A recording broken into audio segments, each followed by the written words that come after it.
So thank you very much, sir. Thanks for Thank the you. introductions. Thanks for Dr. Abla for inviting us here today. I'm really very thrilled and happy to be this. So I believe, sir, I mean, I don't want to repeat what has been mentioned, but there is no workaround. We don't have enough public funds to close the gap, and we have to be innovative in what we are doing.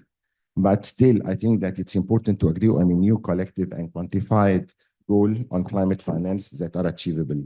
I think this should be discussed in the next COPs and so on. It's a fit for purpose, one that is fit for purpose. The new goal should be designed on the basis of a multi-layered, transformative and a broad approach, including various flows of finance and broader group of contributors. This would reflect the evolution of respective economic activities since actually increasing shares of global greenhouse gas emissions since the early 90s. Of course, public money, as I mentioned, clearly is part of the solution. More of it is needed, but there is no possibility, I mean, to achieve only with public funds. So let me just give you some of the examples that we, I mean, that were put on the table in Europe by the Commission about the green bonds. And for instance, this is one of the possible solutions. You know that Europe is a huge market for green bonds, and they are ready to share their expertise with the various countries. And the second one was mentioned by Jan Mitchell, which is about the let's say the tarification or the carbon taxation, which is important and could be a source of to foster the green transition in a number of countries if this well designed and if well used. It should not be considered as a source of revenue for the government, which should be used to accelerate the climate transition. And you know, I mean, we have spent the last 2 days in Egypt with our colleagues from DG Klima discussing exactly this, the carbon pricing. But I mean, we went one step ahead of just discussing, because we were supporting the government to visit them and giving it as example, and in order to talk about concrete examples in drafting the sustainable energy strategy until 2014. So we brought the Markal model of the International Energy Agency. It's an optimization model.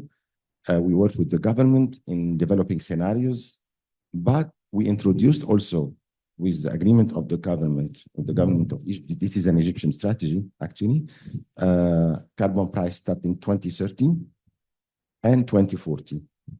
Of course, we had 2 scenarios. We have developed 2 scenarios, a reference one and the green one, but in both scenarios, we'll have the carbon pricing.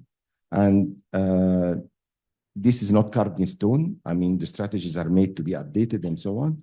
Maybe we need to go to a more complex types of carbon pricing.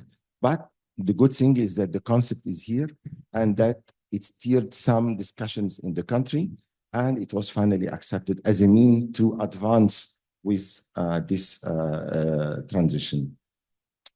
So and we talk a lot about derisking, but what we are currently doing in DG NEAR and in the delegation, we are actually working on a daily basis on finding new ways for derisking funds and so on. So I'm not going to talk about our grants, but as our grants are limited, we use them to leverage more funds from the European financial institutions, but not only. We are working also with the World Bank, with the African Development Bank, not only the financial institutions, in order to leverage more funds and to help the countries bridge this transition, while reducing the burden on them. Because once you blend the grants with the loans, then the interest rate drops automatically. So it's more I would say possible for the government to use them. But this is not all. We are not only using grants. We are using our guarantee mechanism, and we have like 40 billion euro of guarantee mechanisms that we are using all over the world, first come, first served. And the guarantee mechanism, I think, is a very good way to de-risk investments. We are using it in several ways. We are financing, of course, the sovereign and the non-commercial sub-sovereign I would say sectors. And this is a and a window that we are having for the European Investment Bank. So we are guaranteeing all the loans of the European Investment Bank in a way, to make things simple, in order for the European Investment Bank to provide better conditions for the governments in Europe and outside Europe. But of course, with an opt-out clause, we are not obliged to cover everything if it's not in line with the Commission strategy and what is needed worldwide. Okay, so for instance, if you want to fund a project that is, the EIB wants to fund a project in a certain sector, we think it's not feasible. We want them to shift it to energy. For instance, we'll tell them, no, we are not going to guarantee this. Please shift your funding to the energy sector. And this is the opt-out option. What kind of cost for these loans? The loans, there is, because you mentioned leverage. Yeah. So what kind of cost? The leverage is in terms of, crowding funds around the ground. Right. But the cost, of course, differs from one country to another, depending on the risk and so on. So I cannot give you, and it depends also on the institution that is working with us. So an EBRD loan would be different in terms of cost from an EIB or a KfW or an AFD loan. Right. So it's a case by case basis. But what we are trying to do, the EU is providing only grants in this case, and the grants aims to improve the conditions of the loans. But as I told you, we are talking about the guarantees. And the first one about the EIB providing guarantees to all the EIB loans. But the second one also is an open architecture. So we are working with all of them, with all the financial institutions in terms of commercial sub-sovereign loans, sub-sovereign projects. And the third pillar, of course, is the private sector. And this is where this is, I would say, the most important one. It's also an open architecture. We are providing a lot of guarantees to the private sector worldwide, and we hope that this will be further used in Egypt. But the thing is that we are channeling all of this through our financial institutions to reach ultimately the final beneficiary. And lately, also, we saw that maybe it's not enough to provide the private sector with only loans. And a lot of thoughts in the Commission are now aiming to provide the private sector with also grants, but not any project, of course. It needs to be an innovative project. It needs to be a project that is facing a lot of, I would say, market uncertainty, like the renewable hydrogen, for instance, project. And you cannot always give all the private projects grants because the grant is limited. But you select the first come, first served. You select the first one, the pioneer one, and you try to put it on track. You try to tell, for instance, you mentioned some risks, but I can think of other risks. For instance, if you are talking about the renewable hydrogen, you have the brine, الحمأة. The brine is a real problem when you desalinate water. What are you going to do with it? There are expensive solutions. There are less expensive solutions. And this is something that you can help the developer to include in his project as the first one to show all the private sectors that would come afterwards how things should be done, respecting climate, respecting environment, and so on, because it comes at cost. And I think the European Commission understood that they can bear this cost, at least for the first projects that be implemented. We are discussing about renewable hydrogen, but also you have the green methanol, for instance. All innovative projects have a certain risk that has to be taken by someone. And I think that the Commission is ready, to take that risk, at least for the first projects.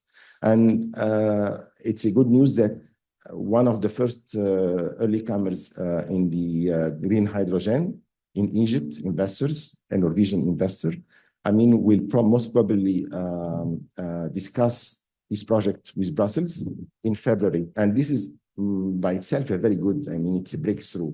Because before, we're saying all the time, the grants are for the governments and the private sector can also use guarantees.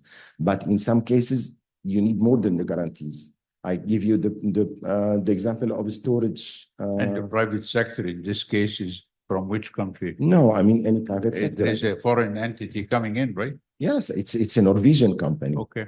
It's CAIRO, by the way. So it was the first one. So I did not want to say the name, but this is a fact.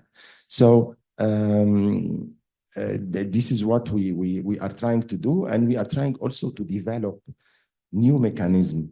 For instance, things that were not included previously in our guarantee mechanism, like the anchor investment. You want to invest in a project, you don't find investors, you will request the Commission to come, the EU to come, and to have a minority share in a project in a way to encourage and crowd in other investors in this.